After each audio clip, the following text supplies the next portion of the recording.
Brilliant. Thanks very much indeed. Joining us now is Thomas Bachheimer, who's Vice President of the Gold Standard Institute. Thomas, thanks very much indeed for joining us. Ever since I've known you, and I've had the pleasure to know you for a good 5 years plus, you've been bullish of gold. I presume you still believe it's going up?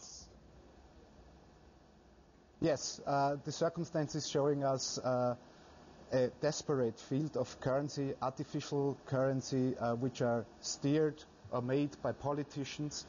And the problem is that the actors should make the currency system. So I think they do not believe anymore in the system, and that's the reason why the gold price was going up in the last decade for 5 times. In terms of what is driving it as well, I mean, the physical buyers, the speculators, people using it as a fiat currency, what's the main driver at the moment of gold? I'm very sorry, there's just a group of people down there. I don't hear anything. Könnten Sie bitte leiser sein? Ich bin der live auf Sendung. Could you repeat this, please? You tell them, Thomas. I'm sorry. You tell them this is CNBC, and no matter what they're doing at the Zurich Exchange, they need to be quiet for us, yeah. Das ist CNBC. Bitte, wir haben da Live-Interview. Entschuldigung. You enjoy this too much. Right, Thomas, why is gold going up? What is the main driver? Is it physical demand? Is it ETF demand? Is it the need to use it as a fiat currency? What is driving it?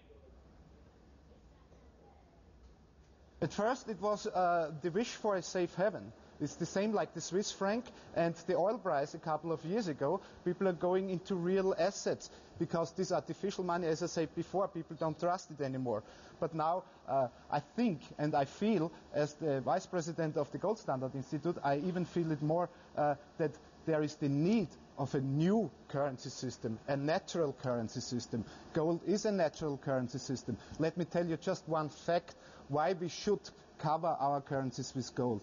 This is the gold on Earth, on the planet, is having 170,000 tons, and we are producing every year 2,400 tons. So this makes a stock-to-flow ratio from 7 to 1. So if the production of gold is doubling, it won't have an effect to the gold price too much. If the production is falling out, it won't have effect as well too much. So gold is the only one commodity which has a stock-to-flow range of 71 or 1.4% production a year, and so that's the only reason why it's the best thing to measure other goods. We are now measuring goods and services with a currency which is every year growing.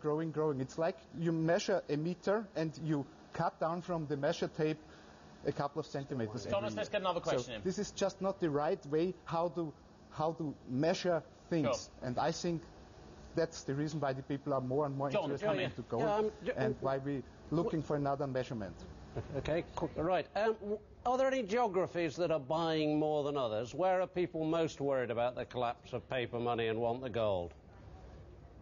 Which geographies are buying gold? I don't know. I'm sorry. Who's buying it, Thomas? Is it the Chinese? Is it the Indians? Where is the gold demand coming from, is what John is saying. The gold demand, in year 2009, we had the first time for 30 years that central banks were net buyers again, and this started off, of course, in Asia.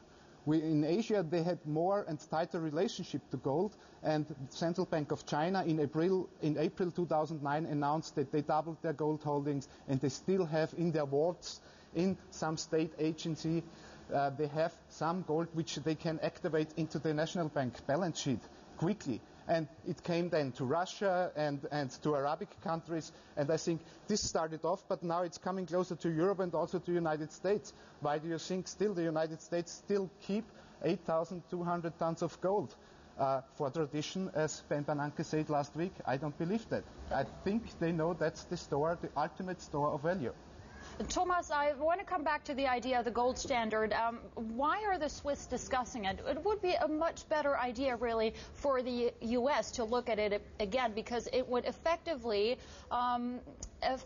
keep the U.S. from printing more money. It would keep them from amassing the massive debt pile. Caroline, I'm very sorry. I don't hear you at all. I don't know what's happening. I don't hear you at all. Sorry.